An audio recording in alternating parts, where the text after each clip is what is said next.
जब भारत पर चाइना समेत 13 इस्लामिक देश आक्रमण करेंगे तब भारत का साथ देने कोई भी देश सामने नहीं आएगा। रशिया मौन रहेगा। यूएसए यूके सबके सब बर्बाद हो चुके होंगे। अफ्रीकन कॉन्टिनेंट बीच से टूटकर अलग हो चुका होगा। ऑस्ट्रेलिया जैसे आइलैंड देश समुद्र के गर्भ में समा चुका होगा। परंतु जब परिस्थिति हाथ से निकलने लगेगा तब जगत के नाथ जगन्नाथ अपने माया का रचना करेंगे एवं उस घोर अंधकार में से प्रकट होंगे। अंतिम अवतार कल की अवतार। कुछ ऐसा लिखा है भविष्य मालिका के ग्रंथों में, परंतु ये इतना सरल नहीं जितना सुनने में लगता है। विश्व के सबसे महान भविष्यवक्ता पंच सखाओं में श्रेष्ठ संत गुरु अच्युतानंद जी का जीवन दरिद्रता, दुख एवं कष्ट में बीता है। 15 दिनों में एक बार खाद्य ग्रहण करते थे। जल में तुलसी के पत्ते डालकर उसी को पीकर जीवित रहते थे। जहाँ भी जाते थे लोग उनका मजाक उड़ाते थे, गाली देते थे। इतने दुख दर्द कष्ट को सहकर भी उन्होंने सत्य का मार्ग कभी नहीं छोड़ा। दिन रात एक करके जन कल्याण के लिए 1,85,000 यानी 1,85,000 ग्रंथों का रचना किया, जो कि आज हम सबके लिए अमृत के समान है। कुछ ऐसे थे महाप्रभु जगन्नाथ जी के एक तत्व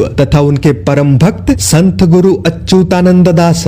एवं इतिहास में पहली बार 600 वर्षों के बाद आज वायरल ओडिशा हिंदी परिवार के माध्यम से हम सब उनके खोए हुए सम्मान को उन्हें लौटाने का प्रयास कर रहे हैं। इस युग परिवर्तन के कालखंड में जहां इंच इंच में कली का निवास है, आप जैसे सच्चे भक्तों ने पुनर्वार यह सिद्ध कर दिया है कि भगवान निश्चित रूप से अपने भक्तों की रक्षा करने के लिए इस धरती पर अवतरित होकर प्रत्येक युग में आते हैं। संत गुरु अच्युतानंद जी ने भविष्य मालिका के माध्यम से कहा था कि नासो जीवे दुष्ट लोके हेबो हाणो गोल लीला देखुथिबो बसी अच्युत पामर टाण करी देखुथिबे जेउ लोक माने टळमळ होइबे कलंकी सन्निधाने। अर्थ, नाश हो जाएंगे पापी, आरंभ होगा भीषण रण, लीला देखते रहेंगे बैठकर अच्युत उषिषण। अहंकार में जी रहे होंगे जो भी मनुष्यगण, बचकर भाग ना पाएंगे जब होगा कल्कि का आगमन। सरल भाषा में कहूँ, आज जो मनुष्य अहंकार तथा घमंड में जीते हैं कि मेरे पास बहुत धन है, मैं महान हूँ, मैं ज्ञानी हूँ, बाकी सब मेरे नीचे हैं, वैसे लोग कल्कि के चक्रव्यूह में फंसकर छटपटाते रह जाएंगे। फिर भी दया क्षमा का भीख उन्हें कभी प्राप्त नहीं हो पाएगा। चाहे भ्रष्ट नेता हो या काला धन संजोए बड़े बड़े व्यापारी, बड़े बड़े क्रिमिनल्स हो या फिर वो देश हो जो अपने आप को श्रेष्ठ समझते थे, आज सब के सब पागल होकर घूम रहे हैं। किसी को कुछ समझ नहीं आ रहा कि करे तो करे क्या, जाए तो जाए कहां। किसी के घर पर बुलडोजर चल रहा है तो किसी का एनकाउंटर हो रहा है, कोई अदालत के चक्कर काट रहा है तो कोई जेल के अंदर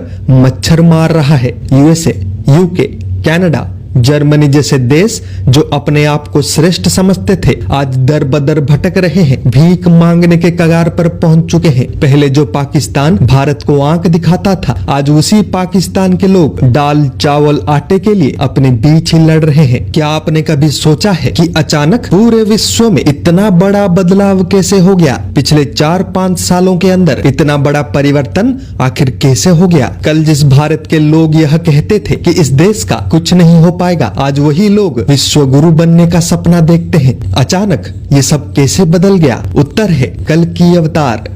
भविष्य मालिका के अनेकों ग्रंथों में यह प्रमाण मिलता है कि कल की अवतार एक महागुप्त अवतार है एवं सबसे भयंकर भी। भगवान परशुराम सभी अवतारों में से सबसे उग्र हैं, परंतु कल की उनसे भी अधिक आक्रामक तथा उग्र होंगे। भगवान श्री कृष्ण सभी अवतारों में से सबसे अधिक छल कपट करते थे, परंतु कल की उनसे भी अधिक कपटी होंगे। और हो भी क्यों ना, जब युग कलयुग हो, जहाँ 90% लोग मनुष्य नहीं असुर हो, जहाँ जीव जंतुओं को काट काट कर खाया जाता हो, जहाँ पेड़ पौधों को नष्ट करके अपना लोभ पूरा किया जाता हो, जहाँ नारियों के ऊपर असंख्य अपराध किए जाते हो, जहाँ बेटा बाप को धक्के मारकर घर से निकाल देता हो। पापी मनुष्य दया प्रेम का भाषा नहीं समझते, तलवार के नोक पर झुक कर रहते हैं। पिछले 5000 वर्षों में मनुष्य जाति ने इस धरती पर जितने भी जघन्य अपराध किए हैं, जितने भी कुकर्म किए हैं, उनका हिसाब किए बिना युग परिवर्तन एक असंभव कार्य है। वर्तमान कल की अवतार उसी कार्य को कर रहे हैं, परंतु गुप्त अवस्था में रहकर अपने माया के बल पर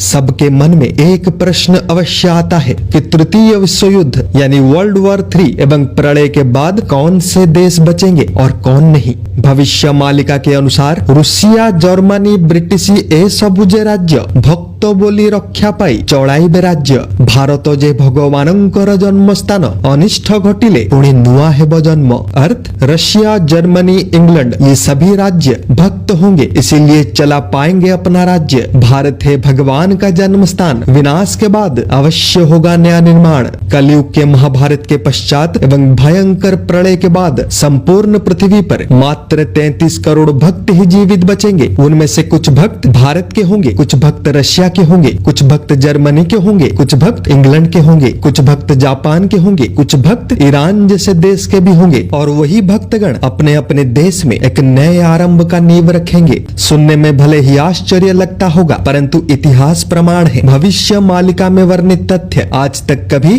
गलत नहीं हुए हैं। ग्रंथ में आगे लिखा है कि अमेरिका रुषिया जे आगवर हेबे तांकरी पाखरे जाई गुहारी करिबे। ईरान जापान पुणी एही सुजोगरे बळे माड़ी बसिबे जे के कहा राज्य रे। अर्थ अमेरिका एवं रशिया भारत में आएंगे, कल्कि एवं बलराम से दया की भीख मांगेंगे। ईरान जापान इसी मौके में अन्य देशों पर कब्जा कर लेंगे। जब विश्व युद्ध तथा प्रलय के कारण वर्ल्ड ऑर्डर यानी विश्व का व्यवस्था पूर्ण रूप से समाप्त हो चुका होगा, तब अमेरिका रशिया जैसे देश भारत से सहायता मांगेंगे ताकि बचे कुचे भक्तों को साथ लेकर पुनर्वार अपने देश का निर्माण कर सके। इसी मौके का फायदा उठाकर ईरान एवं जापान अनेकों देशों के जमीन पर कब्जा कर लेंगे, क्योंकि तब उनको विरोध करने वाला कोई नहीं होगा। ये सभी तथ्य मैं भविष्य मालिका के एक ग्रंथ से डिकोड करके आपके समक्ष प्रस्तुत कर रहा हूँ। और भी अनेकों ग्रंथ हैं जिनमें और भी देशों के विषय में लिखा है, परंतु एक कठोर सत्य यह है कि अधिकांश देशों का अस्तित्व पूर्ण रूप से समाप्त हो जाएगा, यानी पृथ्वी के अनेकों अंचल जन शून्य हो जाएंगे। भविष्य मालिका में वर्णित ये सभी बातें सत्य है, क्योंकि हमारे पृथ्वी पर जीवन इसीलिए संभव हो पाया है क्योंकि यहाँ पर मनुष्य